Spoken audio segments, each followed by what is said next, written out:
Olá, meus amigos, minhas amigas, nós vamos iniciar mais um estudo do Evangelho aqui no Grupo Espírita Casa de Guará. E hoje à noite nós temos um texto muito bom que está no capítulo 13 do Evangelho segundo o Espiritismo, cujo título é Não saiba a vossa mão esquerda o que dê a vossa mão direita. Esse capítulo do Evangelho ele vai nos ensinar a respeito da generosidade, a respeito do que é piedade, o que é gratidão, o que é beneficência.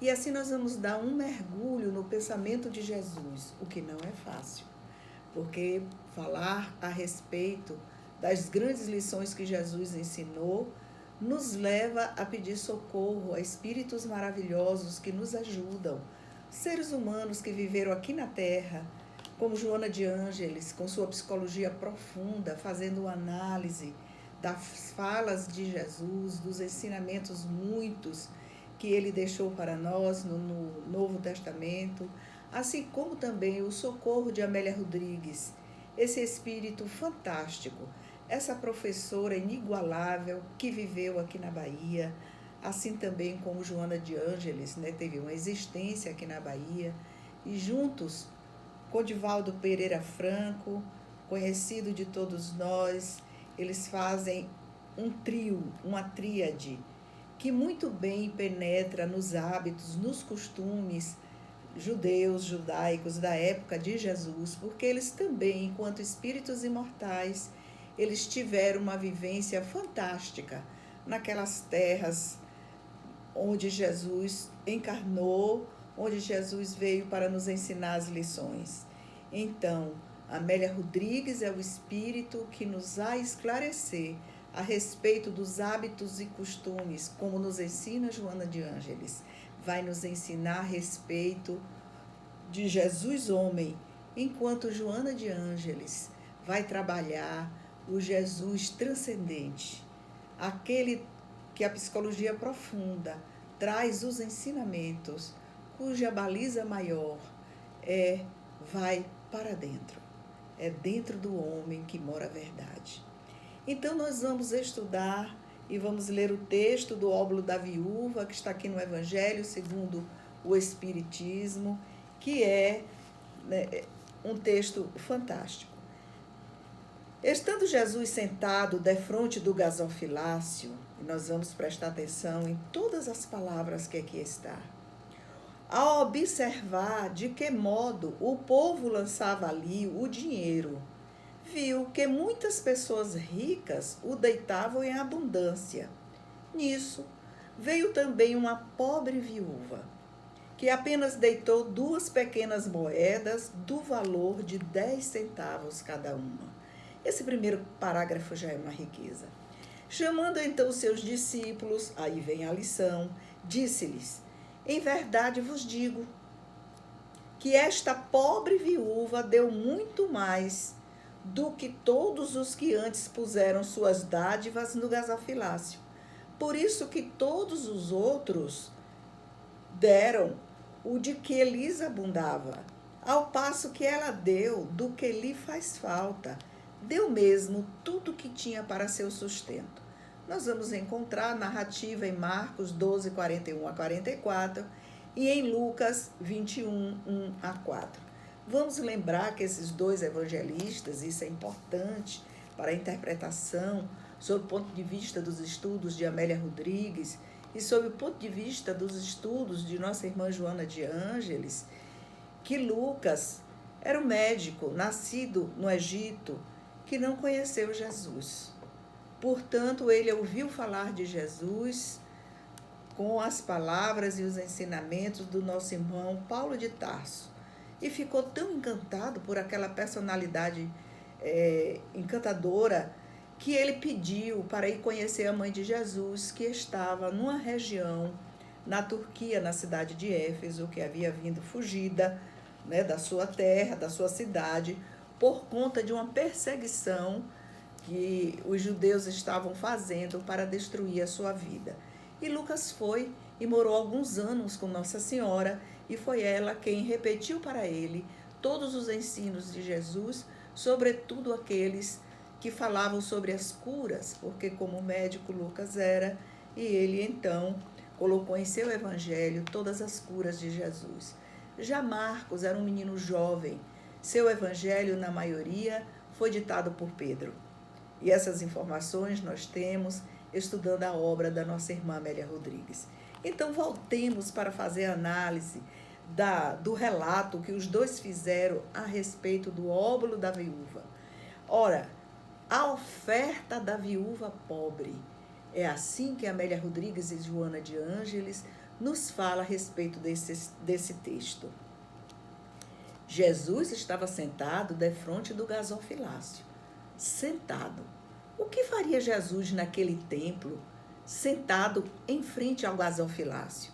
Veja bem que aqueles templos daquela época eram enormes, mas Jesus escolheu o lugar em frente ao gasofilácio. E o que era o gasofilácio? Era uma ânfora muito grande, feita de metal. Quando se jogavam as moedas ali dentro, elas tiniam.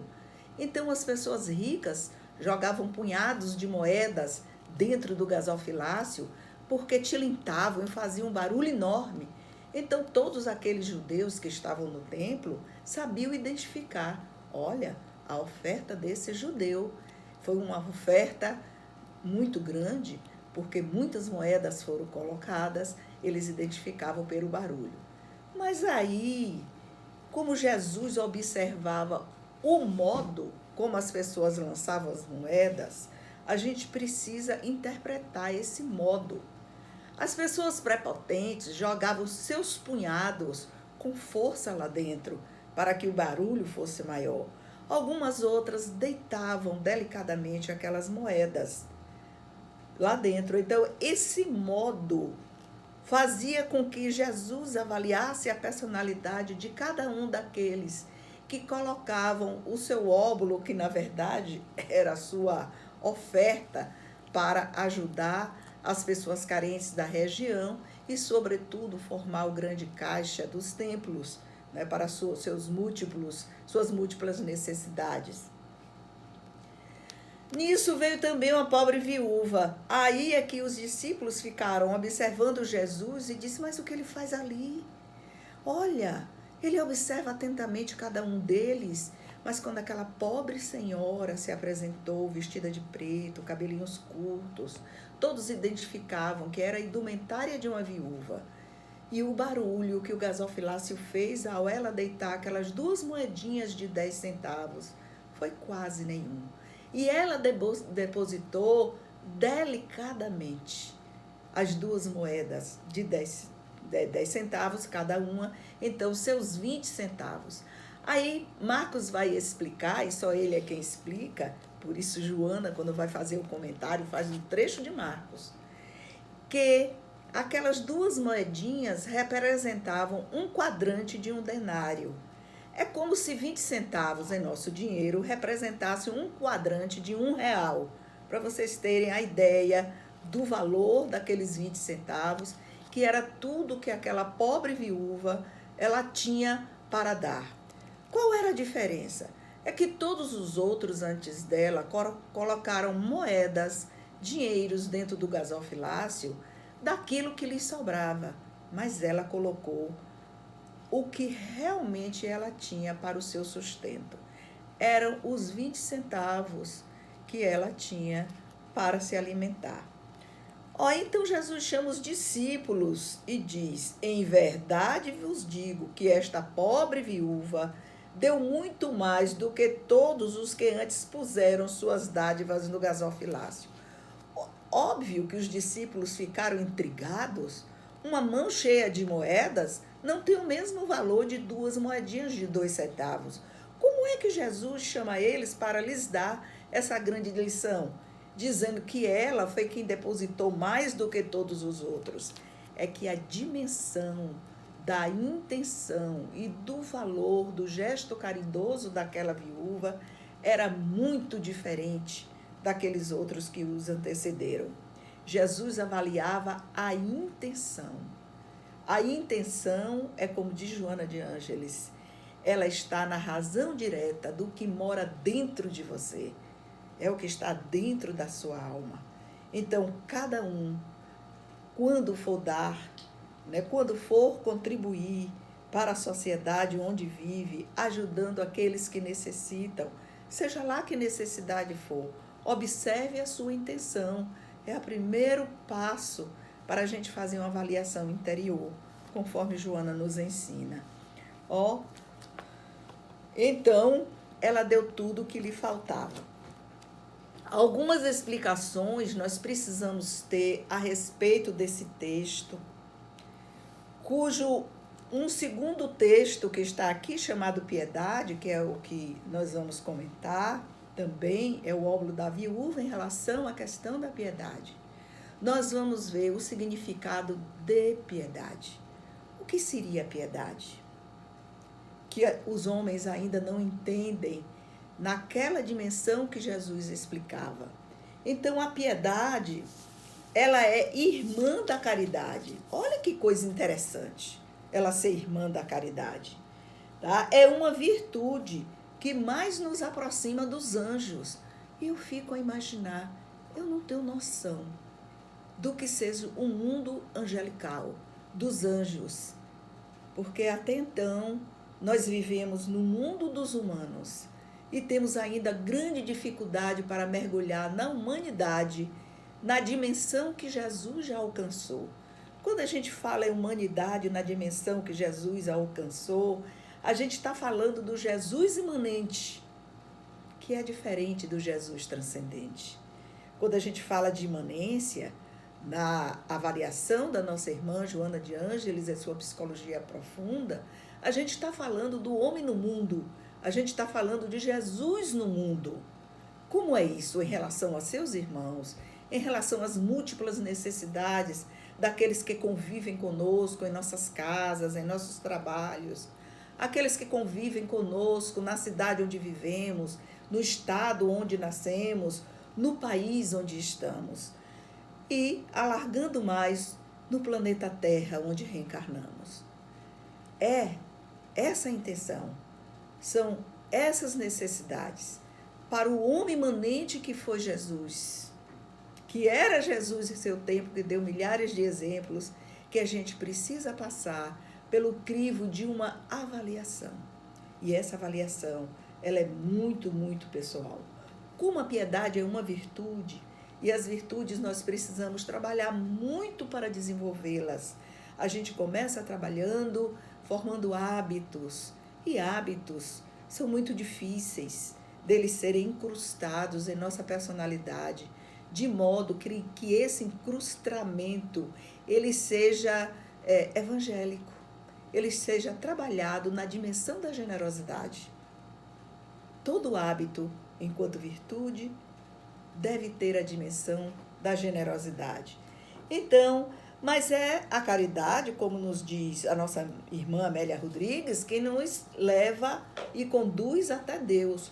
Olha como esses temas eles estão imbricados.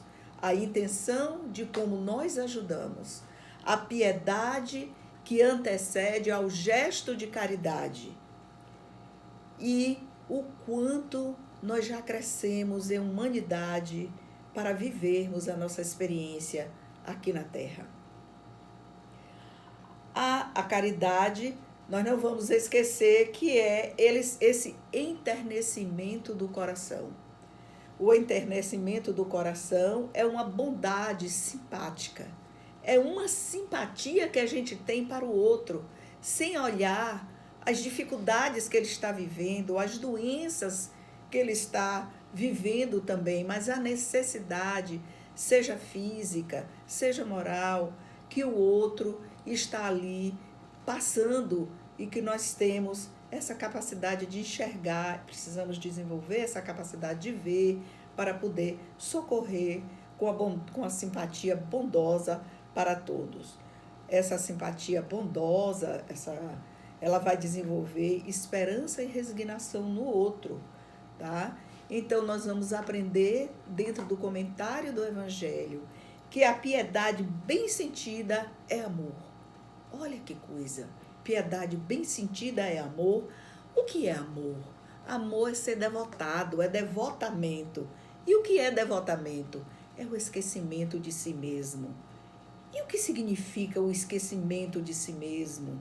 O esquecimento de si mesmo nos ensinos espíritos é a abnegação em favor dos necessitados.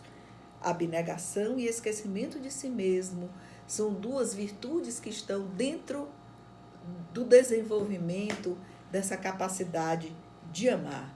E é, então, o amor à virtude por excelência.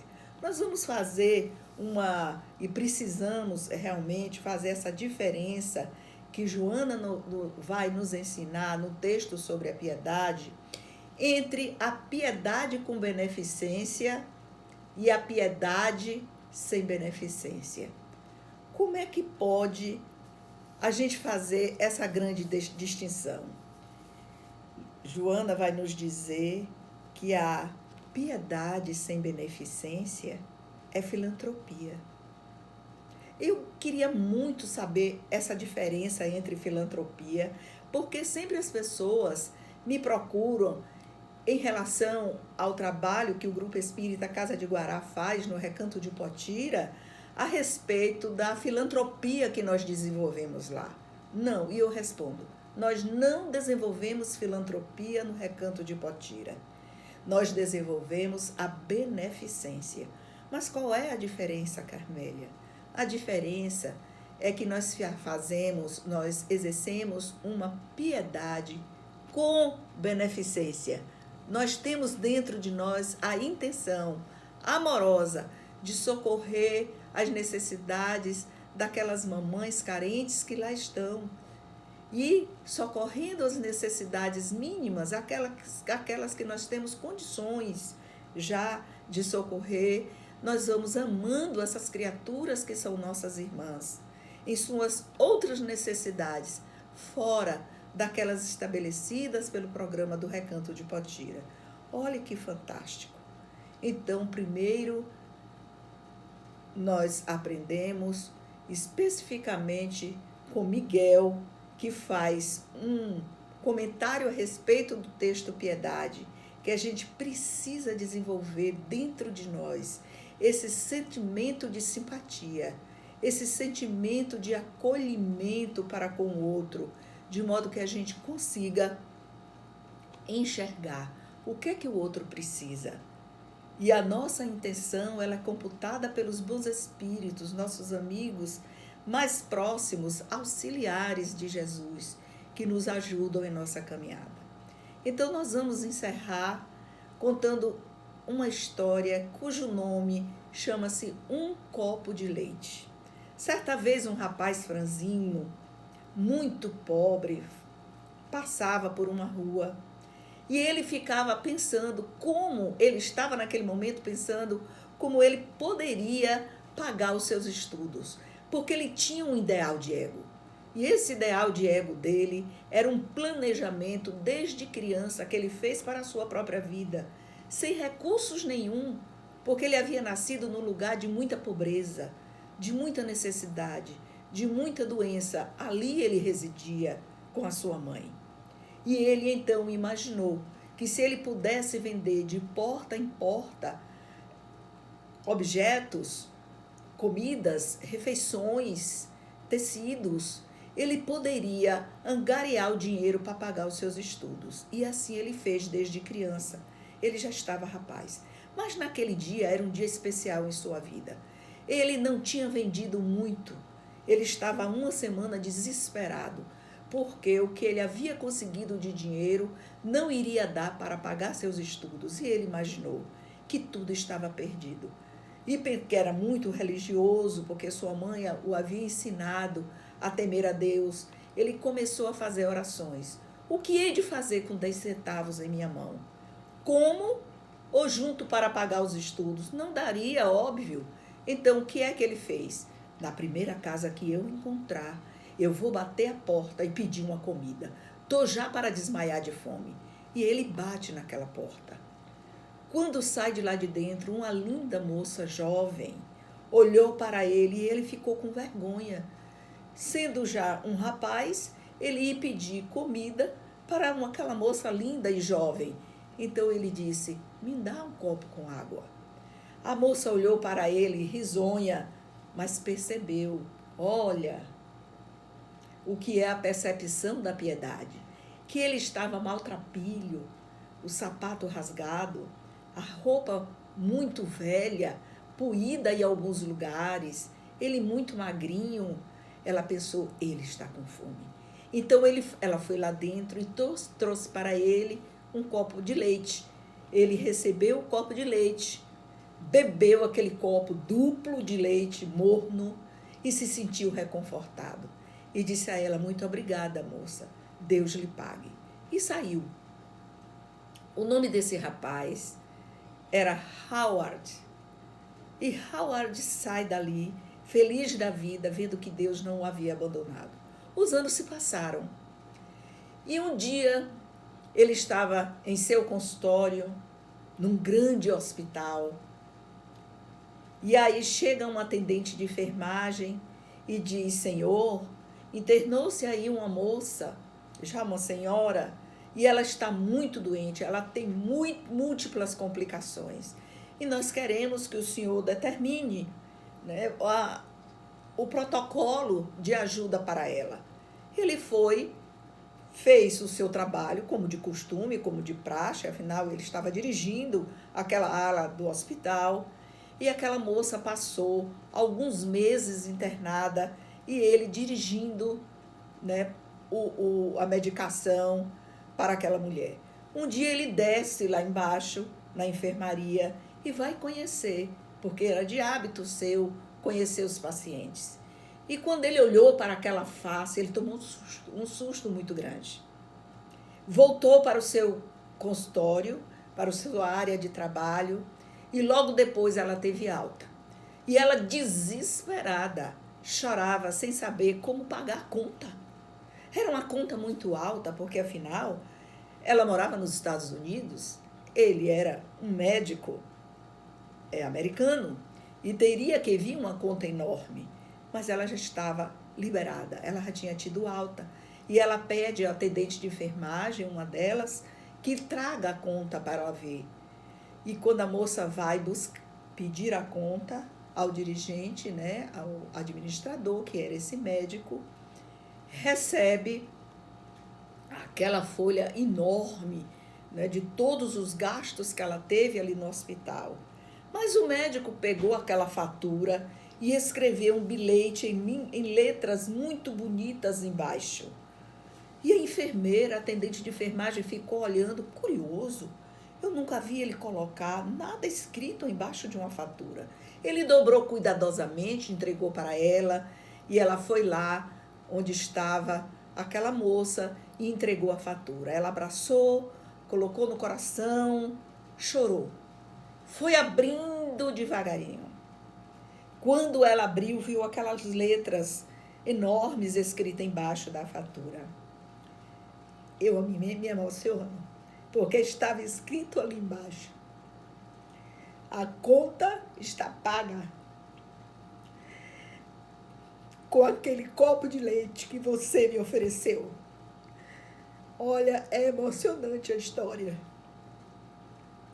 E ela chorou muito e foi dar um abraço naquele médico famoso que ela um dia não deu o seu óbolo da viúva. Mas veja como ela fez e como nós podemos fazer. Ela ofereceu o que ela tinha de melhor de alimento em sua casa. Aquele copo com leite, um copo duplo com leite morninho. Não sabendo que um dia ela teria de volta o pagamento amoroso de uma outra alma que guardou em seu coração aquele óbolo que recebeu no momento difícil da sua vida. Desculpem pela emoção, mas é uma história que me faz chorar.